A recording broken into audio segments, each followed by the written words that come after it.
Evidence and scale.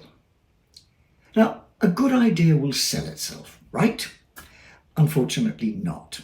Emerson was spectacularly wrong when he suggested that all you need to do was build that better mousetrap and have the world beating a path to your door.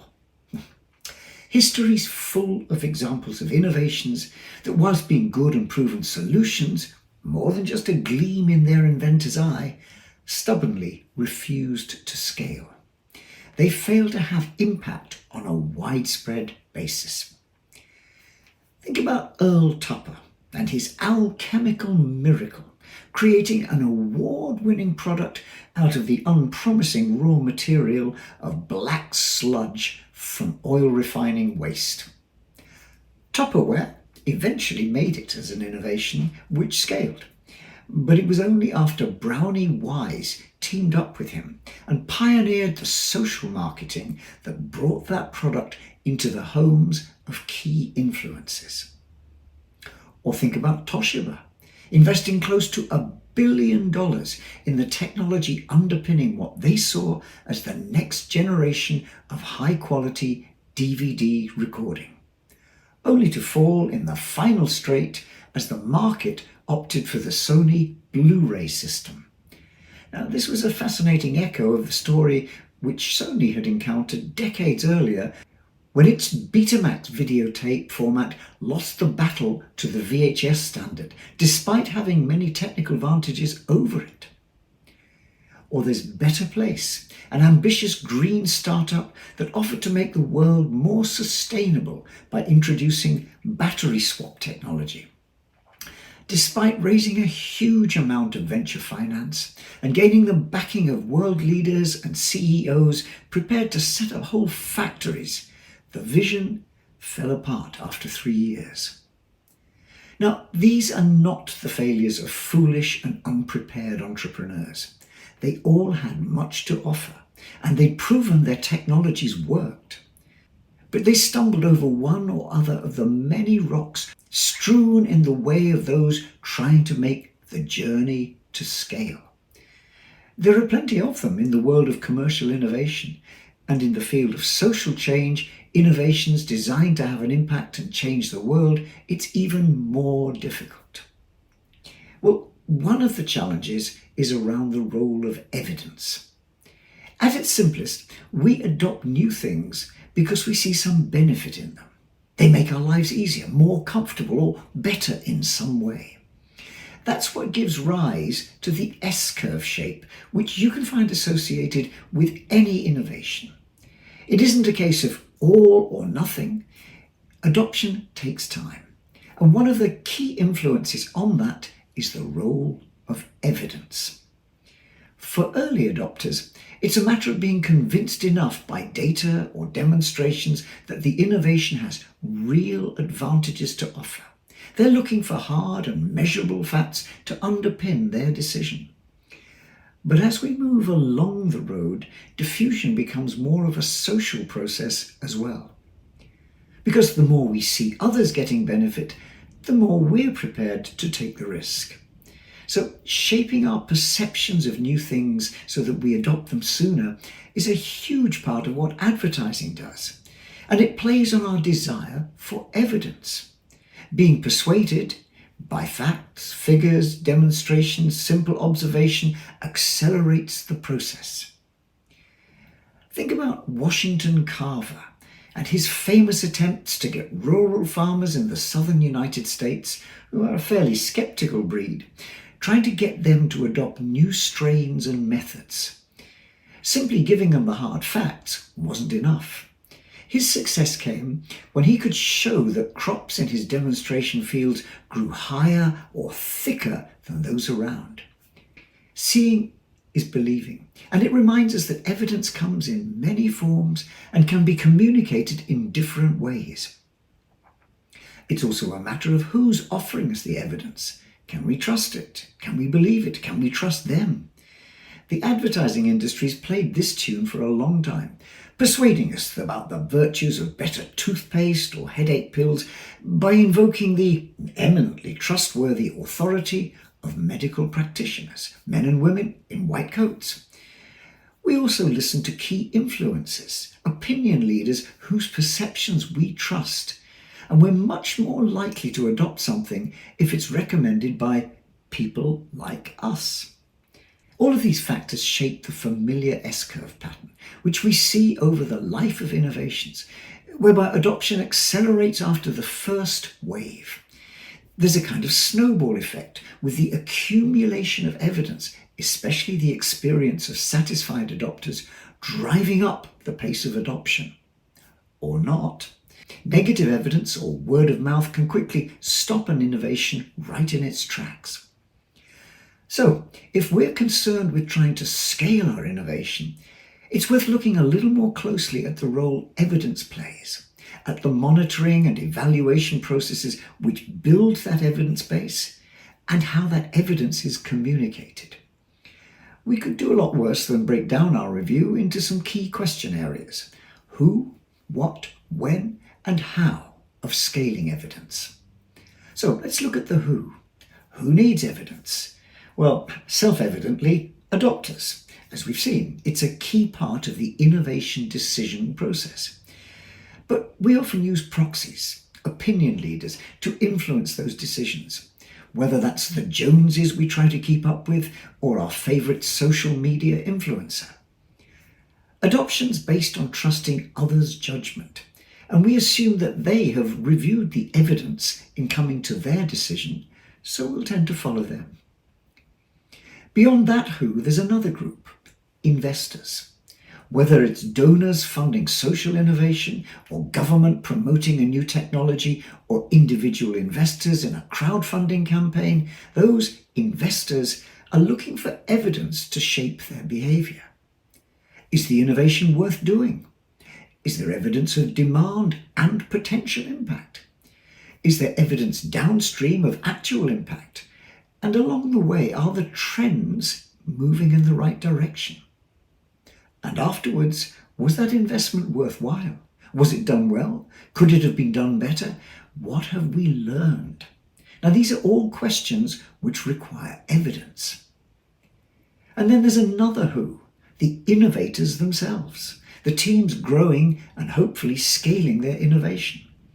Their core approach in coming up with their original solution will have been based on prototyping and experimenting, pivoting as they learn from the market what works and what doesn't.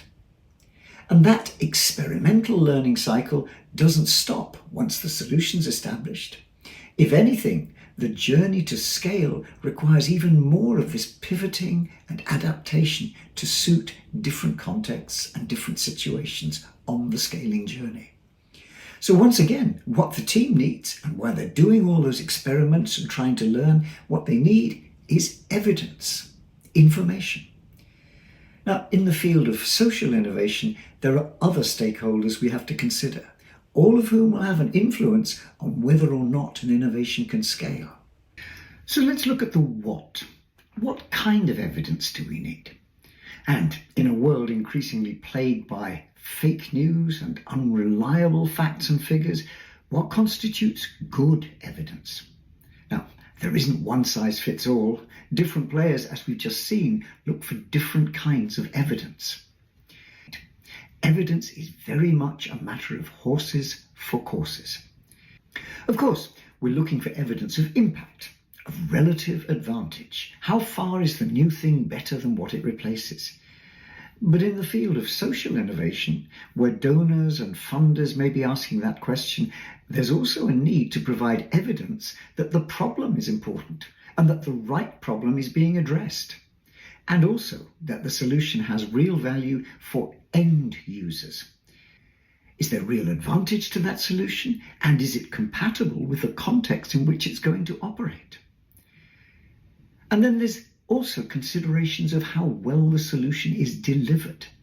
Now, this involves reflecting and collecting data on the innovation process itself and how well that's working, alongside the nature and experience of the solutions being offered.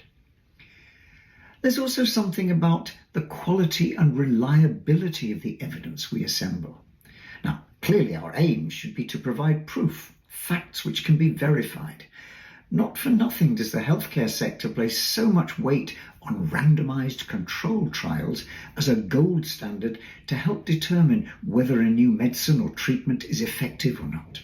RCTs are all about assembling an evidence base of reliable and robust data. The trouble is that getting at good evidence is difficult, not least because there are so many different kinds of information we can assemble as evidence. Not least those vanity metrics which tell us that 20,000 people can't be wrong, because sometimes they can. And then there's the when question. When should we start to assemble our evidence base, and when does it have most impact? Well, the simple answer is always, throughout the innovation and scaling journey. At the start of that journey, we want evidence to reassure us that there is potential demand, that our innovation will be solving a big enough and important enough problem, and that what we've developed represents a robust solution which is capable of being scaled.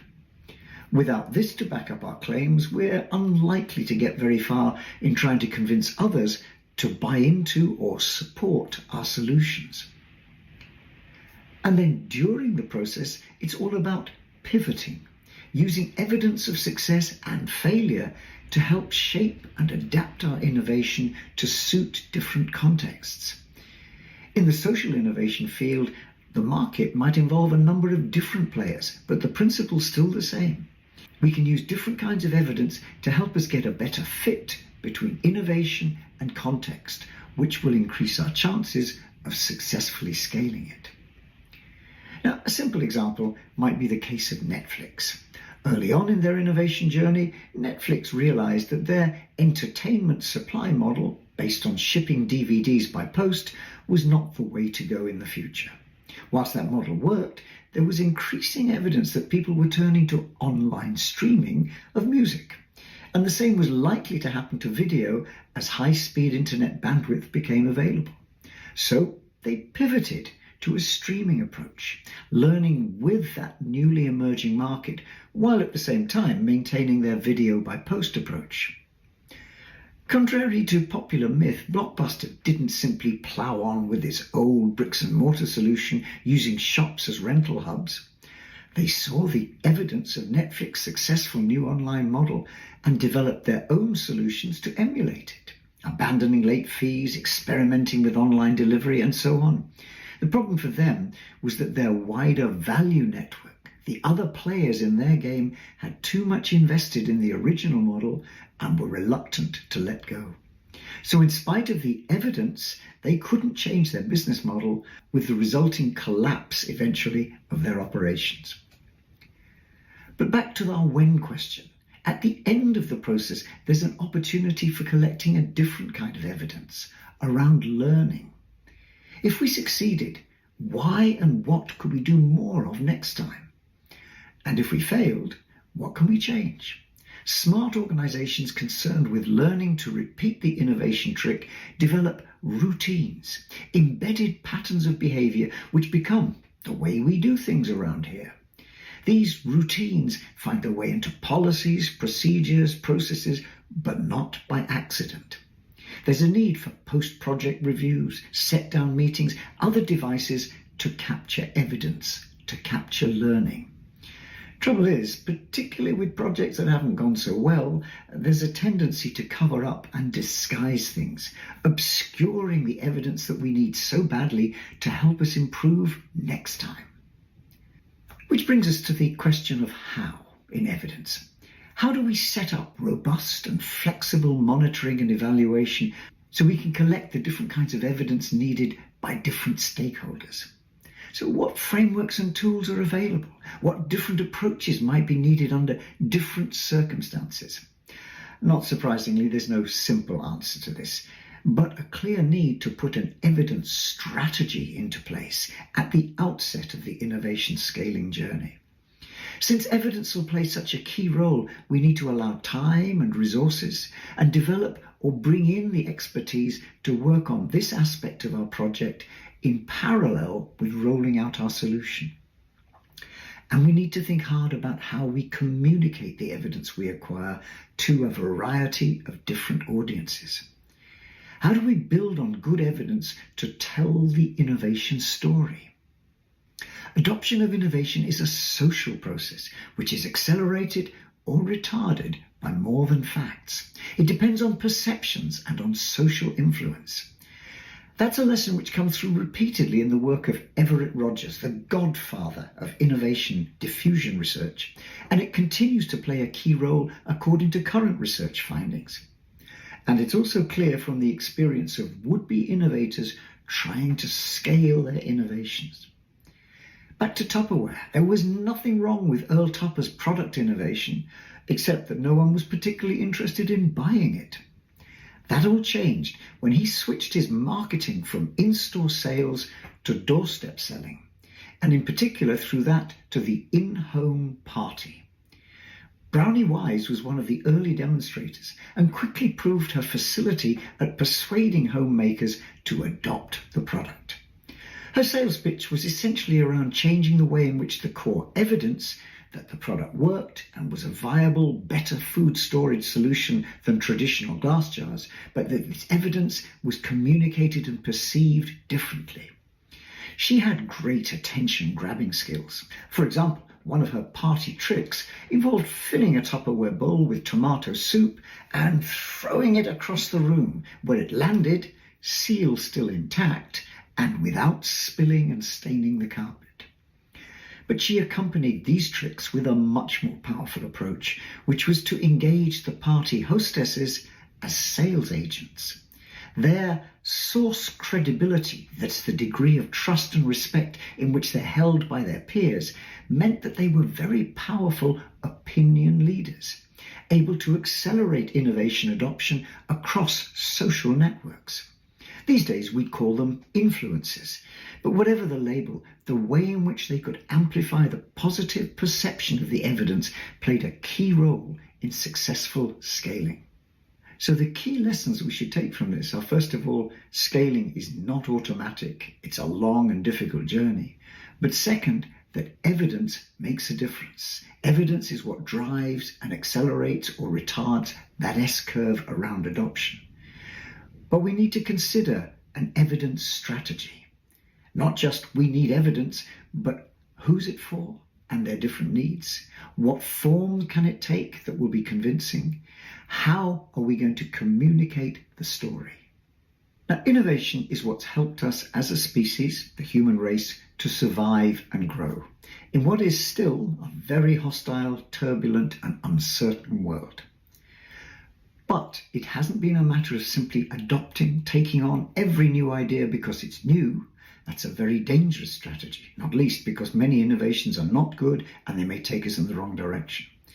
We're actually quite cautious about adoption. We've evolved to be not risk-averse, but certainly careful about the risks we take. And adoption is about a risk. So that really puts evidence absolutely center stage in terms of the adoption decision, and spread out across a population is going to influence the scaling approach. So we really do need to think hard about this evidence question and develop a strategy to deal with it.